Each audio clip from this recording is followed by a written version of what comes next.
Si tu as une once d'humanité, alors cette vidéo va t'interpeller. Et si tu le souhaites, partage pour sensibiliser. Lorsque l'on voit le massacre que subissent les Rohingyas, nous avons une réaction émotionnelle. Alors c'est plutôt positif parce que cela prouve que nous avons un cœur vivant, mais cela ne suffit pas. Il est important d'avoir une réaction émotionnelle, il faut que la raison triomphe et il faut que l'action suive. Il s'agit ici de musulmans qui se font massacrer, mais cette vidéo ne s'adresse pas uniquement aux musulmans. Elle s'adresse à toutes celles et ceux qui sont dignes d'être appelés êtres humains. Nous sommes horrifiés par ce qui s'est passé par le passé, par l'esclavage, par la déportation des Juifs. Pourtant, je ne suis pas juif, et pourtant, mes ancêtres n'ont pas été esclavagisés. Vous savez pourquoi j'ai cette réaction? Parce que je suis un être humain, parce que mon humanité ne supporte pas cela, ne supporte pas de voir quelqu'un qui, comme moi, est fait de chair et de sang, se faire massacrer, se faire déporter, se faire brûler, se faire emprisonner, se faire violer. Je vais essayer en quelques minutes de vous résumer, de faire un état des lieux de ce qui se passe pour les Rohingyas, pour que l'on puisse agir efficacement, parce qu'il est important de maîtriser son sujet et de ne pas dire n'importe quoi. Alors la Birmanie, c'est un pays qui compte 51 millions d'habitants. C'est une ancienne colonie britannique. Géographiquement, il se trouve ici. Il a des frontières communes avec le Bangladesh, la Chine et la Thaïlande notamment. Après la décolonisation, le pays va être dirigé par une série de dictatures militaires, puis depuis quelque temps par un pouvoir civil, démocratique, mais on dit que ce sont les militaires qui contrôlent toujours le pays. Pour avoir une idée sur les religions, il y a à peu près 88% de la population qui est bouddhiste, 6% qui est chrétienne et 4% qui est musulmane. Aung San Suu Kyi, soi-disant la prix Nobel de la paix il y a quelques années, est aujourd'hui la ministre birmane des Affaires étrangères et elle est la porte-parole de la présidence. Elle a eu, pour être tout à fait objectif et juste, un beau combat pour la liberté face à la junte militaire birmane. Le problème, c'est que aujourd'hui, étant au pouvoir, elle se tait face à ce massacre et l'on dit « celui qui ne dit mot consent ». Alors les Rohingyas, qui sont-ils? Il s'agit d'un groupe ethnique de confession musulmane qui vit majoritairement dans le sud-ouest de la Birmanie. Ils sont entre 2 et 3 millions.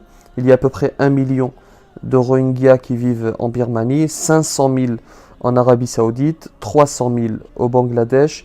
Il y a également des Rohingyas au Pakistan, en Thaïlande, en Malaisie notamment. Alors pourquoi est-ce qu'on les appelle les Rohingyas?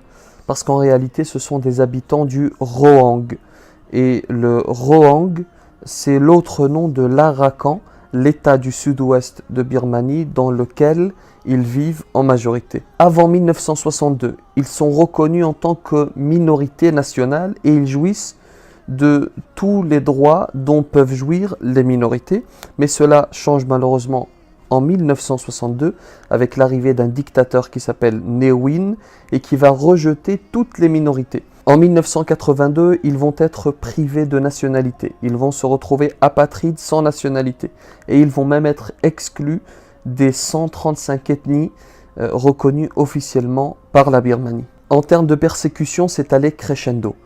D'abord, ils vont être privés de leurs droits citoyens, plus le droit de voter, plus le droit de participer au débat concernant le pays dans lequel ils sont nés. Ensuite, ils vont être privés de leurs droits économiques. Ils n'ont pas le droit d'ouvrir un commerce, ils n'ont pas le droit de commercer avec les Birmans. Puis, ils vont être privés de leurs droits sociaux. Ils n'ont pas accès aux soins, interdit de se marier, pas d'enfants. Et évidemment, il est interdit pour un Rohingya de se marier avec un Birman.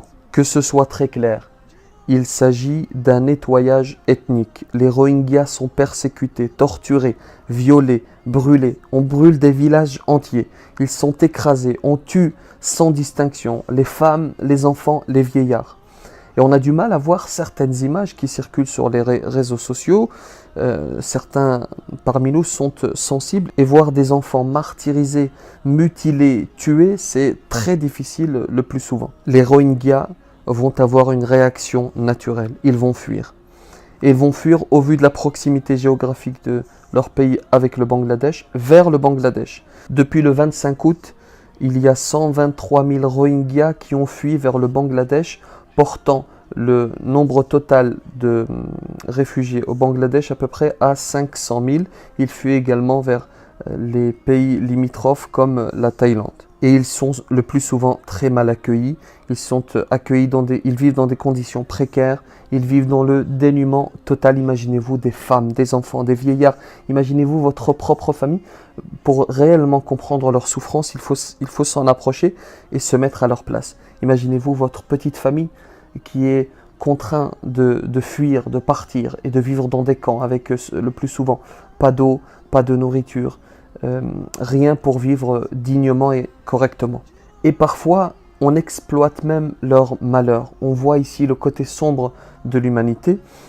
En Thaïlande, par exemple, parfois on les arrête et on demande des rançons. Et lorsque l'on n'obtient pas ces rançons, on les tue. Alors la question que l'on se pose tous en ce moment, nous qui avons, je l'espère, un cœur vivant, que faire? La première des choses, c'est qu'il faut en parler en connaissance de cause, se renseigner sur ce massacre et en parler, et pourquoi pas partager la vidéo que vous êtes en train de regarder. Ensuite, il faut manifester, il faut montrer au gouvernement birman que le monde se dresse pour ses frères en humanité. Il faut interpeller nos élus pour qu'ils manifestent également de l'intérêt pour ce peuple des Rohingyas. Mettre la main à la poche, il ne suffit pas de parler. Vous avez un certain nombre d'ONG qui œuvrent pour les Rohingyas. Vous avez par exemple le collectif AMEB, Halte au massacre en Birmanie. Vous avez également d'autres ONG comme Amnesty International. Et enfin, si tu es musulman, tu as une possibilité supplémentaire d'aider tes frères en humanité, et cette fois-ci également en islam, c'est de demander au Créateur de protéger sa créature. C'est de lever les mains au ciel et de faire une invocation, que Dieu leur apporte la paix et le calme. Amin.